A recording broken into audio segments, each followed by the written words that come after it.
sa bahay. Kasama Rinaldi, oh. Ano ba, oh. Yung isa pa, yung isa, oh. Abutan na naman namin siya dito. So, ito kakatapos ng uminom. Da. Mukhang kikiyang pa yung bulutan natin dun. Pre, sino kasama mo sa bahay mo? Ha? Sino kasama mo sa bahay mo? Sila ate. Sa taas sila.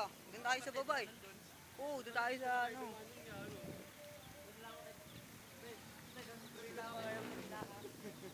Oo nga, buta. Puro ka kala tinaha, eh. Gusto mo lang madali yung kapatid niya, eh. Puro ka, ano, pinangina ka, eh.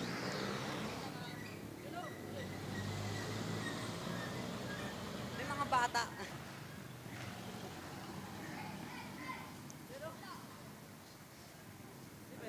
Ngayon, ayaw namin dyan, papagas pa yan. Madali lang naman yun. Ayaw namin, eh. Ayun yun. Kaya kayo, tanginan nyo. Oo, alam ko, anak talaga ako ng mama ko. Susunod nga tayo kay Kenji. Si Kenji. Mamaya, dediretso kami sa bahay nila James.